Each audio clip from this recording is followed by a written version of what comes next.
بسم اللہ الرحمن الرحیم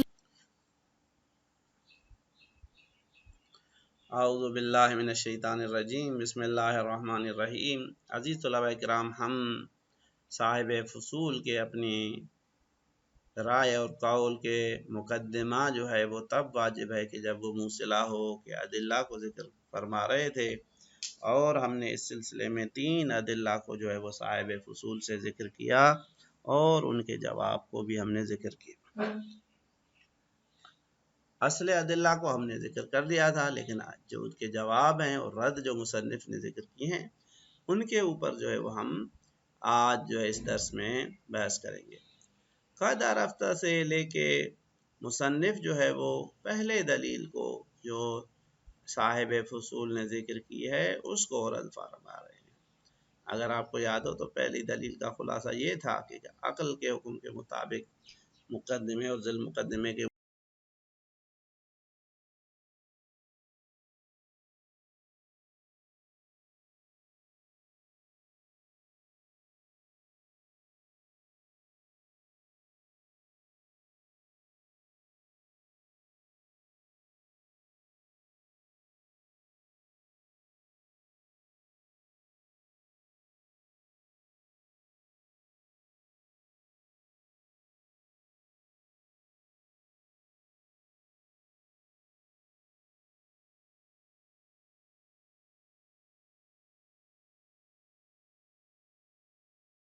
موصلہ دونوں میں پایا جاتا ہے، لہذا قانون یہ ہونا چاہیے کہ بھئی جہاں پہ مقدمے میں ملاک ہے وہ واجب ہے۔ اب یہاں پہ کیونکہ دونوں میں ملاک موجود ہے لہذا ہم کہیں گے دونوں واجب ہیں، چاہے موصلہ ہو چاہے موصلہ نہ ہو۔ لہذا پہلی دلیل کے رد میں مصنف فرماتے ہیں وَقَدْ عَرَفْتَ بِمَا لَا مَزِيدَ عَلَيْهِ، کہ آپ پہلے جان چکے جس میں مزید کسی اضافے کی ضرورت نہیں ہے کہ ان العقل الحاکم بالملازمت، کہ عقل جو یہاں پہ ملازمے کا حکم لگا رہا تھا وہی عقل جو ہے دل علی وجوب مطلق المقدمہ، وہ ملاک کے عنوان سے مطلق مقدمہ کے وجوب کو ثابت کرتا ہے۔ وہ دیکھتا ہے کہ ملاک ہے یا نہیں ہے، ملاک ہے تو حکم لگاتا ہے کہ بھائی مقدمہ واجب ہے، چاہے موصلہ ہو چاہے غیر موصلہ ہو۔ لا خصوص ما اذا ترتب علیہ الواجب، عقل جو دلالت کرتا ہے وجوب مقدمے پہ وہ فقط مقدمہ موصلہ کو جو ہے نا ثابت نہیں کرتا۔ فیما لم یکن ہناک مانع عن وجوبہ، وہ کہتا ہے بھئی مقدمہ جو ہے مطلقاً واجب ہے جہاں پہ مقدمے کے وجوب کے لیے کوئی مانع نہ ہو، چاہے وہ موصلہ ہو چاہے موصلہ نہ ہو۔ ہاں جہاں پہ مانع ہوگا تو وہاں پہ فقط وہ مورد جو ہے نا واجب نہیں ہوگا۔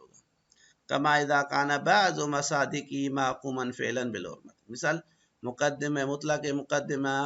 میں سے بعض اس کے مقدمات جو ہیں وہ محکوم ہو بالفعل حرمت کے ساتھ، ان کے اوپر حرام ہونے کا فتویٰ موجود ہے، یہ مقدمہ حرام ہے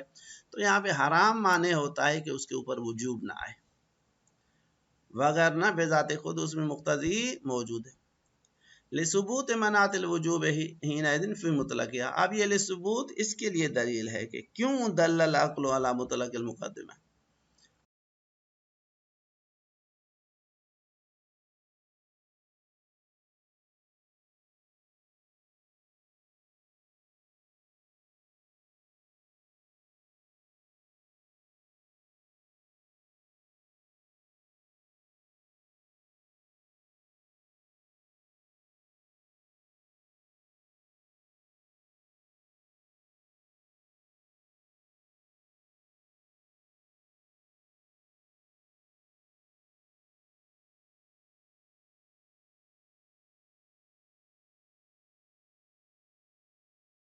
طرف جو ہے نا وہ نہیں دیکھتی، اس کو قید نہیں لگاتی۔ بس یہاں تک جو ہے وہ پہلی دلیل کا جو ہے وہ جواب ہو جاتا ہے۔ اب دوسری دلیل جو مصنف نے ذکر کی ہے اس دوسری دلیل کا جو قول ہے اس کا خلاصہ جو ہے وہ ہم نے پہلے ذکر کیا تھا، اور وہ دلیل یہ ہے کہ بے عقل کے حکم کے مطابق مولا کے لیے تصریح کرنا جائز ہے کہ میں مقدمہ موصلہ کو چاہتا ہوں غیر موصلہ کو نہیں چاہتا۔ اسی طرح سے یہ صراحت بھی جو ہے اس کے لیے جائز نہیں ہے کہ میں مقدمہ موصلہ کو نہیں چاہتا، یا مطلق مقدمہ کو چاہے موصلہ ہو غیر موصلہ نہیں چاہتا۔ تو مصنف اس کے جواب میں کہتے ہیں کہ پہلے دلیل کے رد سے یہاں بھی معلوم ہو جاتا ہے کہ اختیار کے، کیونکہ مقدمے میں معیار معلوم ہوا کہ مقدمے میں معیار جو ہے مقدمیت اور توقف ہے، اگر یہ دونوں موجود ہوں تو مولا کی جانب سے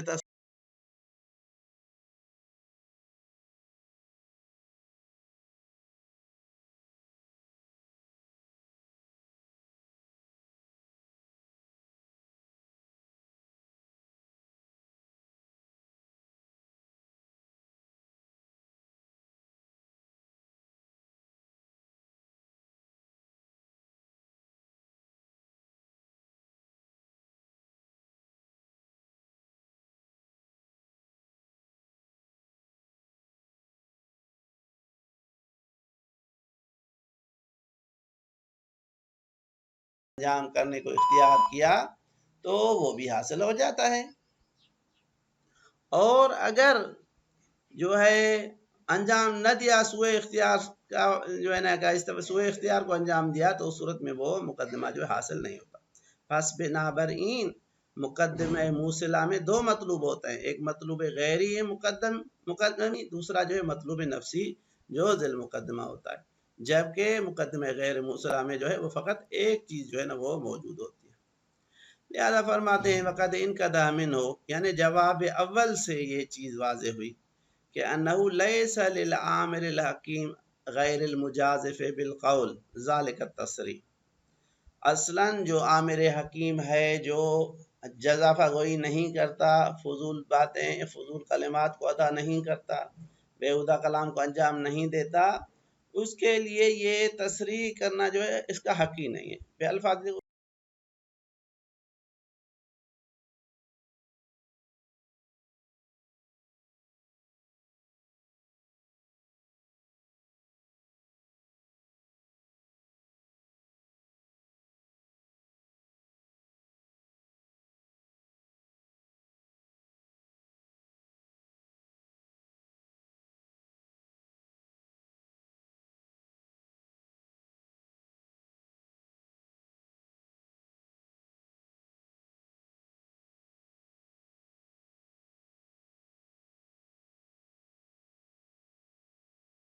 کوئی جو ہے نا فرق نہیں ہے، کما رفتہ جس طرح سے آپ پہلے جان چکے۔ نعم انما یکون التفاوت بینہما فی حصول المطلوب النفسی فی احداہما وعدم حصولہ فی الاخری، پس مقدمات میں یہ تفاوت نہیں ہے کہ وہاں پہ تصریح جائز ہے اور یہاں پہ تصریح جائز نہیں، کہتے ہیں ہاں ایک اور فرق ہے، لیکن اس کا معیار بھی جو ہے وہ کوئی اور چیز ہے، یہ چیز نہیں ہے۔ لہذا کہتے ہیں نعم انما یکون التفاوت بینہما فی حصول المطلوب النفسی فی احداہما، ان دونوں مقدمات میں اگر کوئی تفاوت ہے وہ یہ ہے کہ مطلوب نفسی جو ہے ان میں سے ایک میں حاصل ہوتا ہے، آپ لکھ سکتے ہیں مقدمہ موصلہ، وعدم حصولہ فی الاخری، جبکہ دوسری میں جو ہے وہ مطلوب نفسی حاصل نہیں ہوتا، آپ لکھ سکتے ہیں مقدمہ غیر موصلہ۔ من دون دخل لہا فی ذلک اصلا، اور اس کا ان دونوں میں اس میں کوئی اختیار نہیں ہے کہ بھائی کیا کہتے ہیں کہ بھائی ایک میں تصریح جو ہے نا وہ جائز ہو دوسرے میں نہیں، بس مقدمات میں حصول مطلوب کے اعتبار سے فرق ہے، لیکن اس کا ان کی مقدمیت کے منات میں کوئی دخالت جو ہے وہ نہیں ہے۔ بلکہ بحسن اختیار المکلف وسوء اختیاری، یہ جو حصول مطلوب نفسی ہے ایک میں دوسرے میں نہیں ہے، اس کا تعلق جو ہے وہ مکلف کے سوء اختیار اور حسن اختیار سے۔ وجاز للامر ان یصرح بحصول هذا المطلوب فی احداہما وعدم حصوله فی الاخری، ہاں یہاں پہ عامر کو یہ حق حاصل ہوا ہے کہ وہ کہہ سکتا ہے کہ بھئی ایک میں آپ لکھ لیں موصلہ میں میری غرض جو ہے مطلوب نفسی جو ہے وہ حاصل ہو جاتا ہے، جبکہ غیر موصلہ میں جو ہے وہ مطلوب نفسی جو ہے وہ حاصل نہیں ہوتا۔ بل من حیث ان الملحوظ بالذات هو هذا المطلوب، کہتے ہیں بلکہ اس اعتبار سے کیونکہ ملحوظ بالذات جو ہوتا ہے وہ یہی ہوتا ہے کہ آیا مطلوب نفسی حاصل ہوا یا نہیں، وَإِنَّمَا كَانَ الْوَاجِبُ الْغَيْرِ مَلْحُوظًا إِجْمَالًا بِطَبْعِهِ، اور واجب غیری کا بھی اگر لحاظ کیا جاتا ہے وہ بھی اسی حوالے سے کیا جاتا ہے کہ مطلوب نفسی حاصل ہوا یا نہیں ہوا، تو کہتے ہیں اس اعتبار سے کما یاتی ان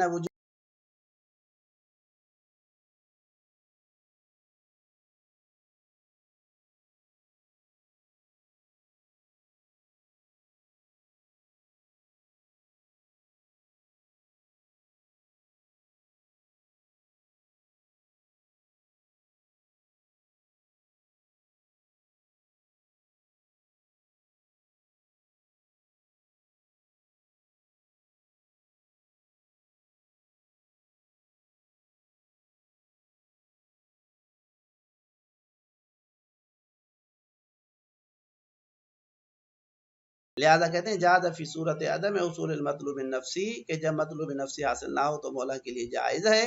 التصریح بعدم حصول المطلوب اصلا، کہ بھائی مجھے جو ہے وہ کوئی مطلوب اصلا جو ہے وہ حاصل ہی نہیں ہوا. کیوں؟ لعدم الالتفات الی ما حصل من المقدمۃ، کیونکہ جو مقدمے کے ذریعے سے وجوب غیری کی بنیاد پہ جو چیز حاصل ہوئی ہے اس کو نہ دیکھے، فضلا عن کونہا مطلوبۃ، اس کو اصل اس سے بڑھ کے کہ وہ دیکھے کہ آیا وہ مطلوب تھی یا نہیں. وہ کہتا ہے جو مقدمے سے حاصل ہوا ہے، میں تو مقدمے کو اس لیے حاصل کر رہا تھا کیونکہ ذیل مقدمہ حاصل ہو. اب جب ذیل مقدمہ حاصل نہیں ہوا، مطلوب نفسی حاصل نہیں ہوا، تو ایسے جیسے مجھے مطلوب غیری جو حاصل ہوا وہ بھی کل عدم ہے، اس کا حصول جو ہے وہ فضول ہے. کما جازت تصریح بحصول الغیری، جس طرح سے مولا کے لیے جائز ہے کہ وہ وضاحت کرے کہ بھائی میرے لیے جو غرض غیری تھی،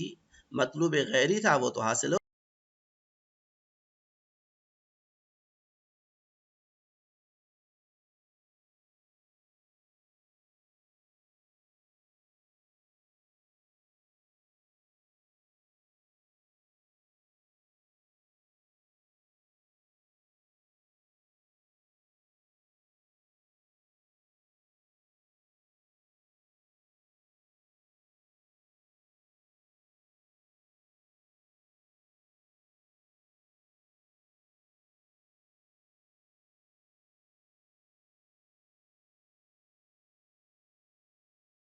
اور قلت کے ذریعے سے ایک اشکال جو ہے نا وہ ایک توجیہ ہے، اس کو بیان کرتے ہیں اور ایک جواب دیتے ہیں. ان قلت کے ذریعے سے کہتے ہیں کہ بھئی ہم بھی مانتے ہیں کہ مقدمیت اور توقف کے اعتبار سے ان دونوں مقدمات میں کوئی فرق نہیں ہے، لیکن مقدمے کا موصلہ ہونا ایک عنوان موصل کو اس مقدمے کے اوپر اضافہ کرتا ہے جو غیر موصلہ میں نہیں ہوتا ہے، اور یہ عنوان جو ہے